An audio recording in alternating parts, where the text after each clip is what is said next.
Okay, day 4. I think I got my camera situation squared away. I'm actually holding it the right way now, I hope. When I do my editing, I'm not looking all sideways and stuff. But we know why we're here. Day 4, same spot, same time. And the sun is in the sky, but it's covered by clouds. And from my location, which I'll show you in a second, I can't even see the moon anymore.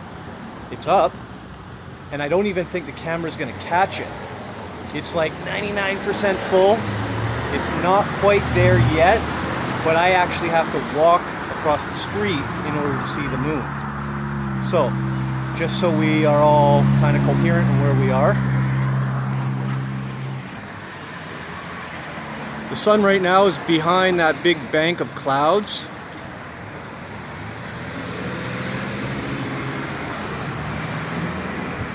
There's the tree. And I'm kind of doing this so you can see where the moon has been in the sky relative to where it is now.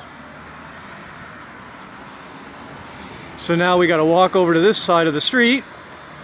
We'll let the cars cross, I guess, first, so I don't get hit. That would be good. And we'll jog across the street because this is kind of a weird intersection. You see, it's got like 4 stops, but they're not all lined up. So now I'm across the street. There's the same tree again. And if I move this way, how far this way do I have to move? Holy moly, I gotta stand in the street. Okay, let's see if I can point out where it is. The moon, where's my camera? The moon is right like there. And it's big, again, today. It's like super big. Are there any cars coming? Yeah, there's cars everywhere. You still can't see it though. I can see it from here. I don't have to go on the road. See if I can get some stability. Where are we? Wow, it's super hard to see. There's the moon. Can you see it? With my cheap $100 cell phone camera. But that's where the moon is right now.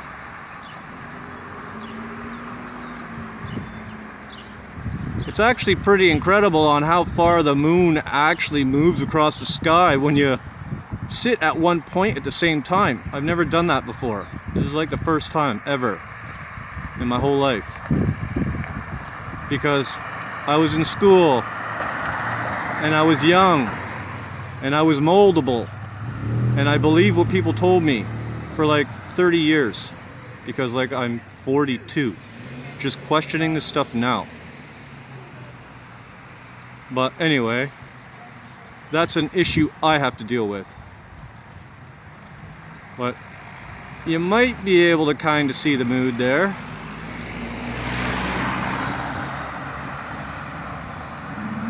And again, I apologize for the crappy video. Maybe if I feel intrigued enough, I'll go out and buy a better camera and do the same thing next month. And see where I have to stand at the end of the month to see the next full moon. Because I actually did look that up last night while I was editing this video. Is the full moon schedules. So let's see if I can run across the street real quick.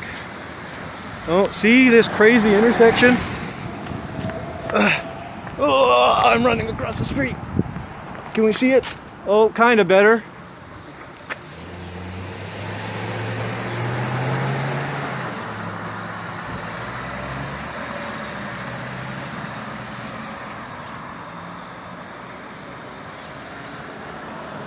All right, I'm going home now. So that's my scientific experiment for today. But I did have an epiphany moment. It's kind of what I touched on. It was like, I'm 42 years old. I learned all this stuff in high school, like in the 90s. And I'm just questioning this stuff now? Really? Because I don't know, this is the thing, right? The only thing I can figure is that we're young And we trust these people, these teachers, these educators, our parents. My parents learn the same way. Well, in my generation, in my parents' generation anyway, my grandparents might be different. Actually, I know my grandparents are different. We grew up on a farm. I know my grandparents are different. Everything was about the sun and the moon and what the stars looked like and how it was going to be tomorrow and farmer's almanac stuff like that. And one of the things that I was thinking about is how I didn't think of this stuff or bring any of this stuff up in my own mind in all these years, considering my experience. So think about this for a second. My, I guess, great uncle, my Uncle George,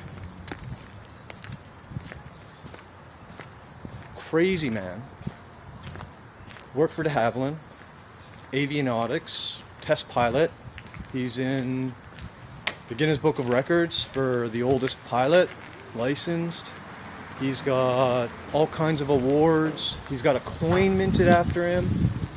And I learned how to fly before high school. I was driving at 6, but I was flying at 13, 14, 15, gliders and ultralights and tiger moths, and I flew a hornet moth. I've flown a chipmunk a bunch of times. That's actually what I learned on, was a DH chipmunk. And I've been up in the air. I've even done, man, I even jumped out of a perfectly good plane with a parachute on my back a couple of times in the summers. Just because, which is... Anyway, I've been up 10,000 feet, 15,000 feet for a long time, like summers, flying with Uncle George. And you perceive what you perceive based on the information that you're given that you trust, right? So you trust these teachers in what they tell you, and you don't look into it at all. So much so that things that should be visible and apparent aren't, or they're not looked at, or they're not thought about. And that kind of bothered me last night. It kind of really did. Even if I'm wrong, and we live on a spinning globe, traveling at hundreds and thousands of miles a second around a universe, even if that were true, the inability to question, because at such a young age we're molded in a certain particular way, is kind of frightening. And I'll leave it at that. I've also made the decision that tomorrow is actually supposed to be the full moon. So after tomorrow, I'll have 4 days before the full moon and the full moon. And then I'm going to do another 4 days after to kind of finish it off, just to have a complete sequence. I think from this point on, from what I'm seeing now, I'm going to have to start at the same location at the same time, and then either come back, which will probably be the case because the moon is above the horizon now, but in the next couple of days it won't be, so I'll have to come back out again later on. Yeah, I don't know what else to say, except happy day. It's a wonderful day. I'm here in London, Ontario. It's actually starting to get nice out. Comfortable to be outside. Birds are chirping. I'm in my backyard, kind of. The apartment building that I live in, on the river, the Thames River. Pretty cool. And hopefully, I've got the camera in the right orientation, so I'm not giving myself a headache putting this video on YouTube. So, take care. Have a great day. See you tomorrow.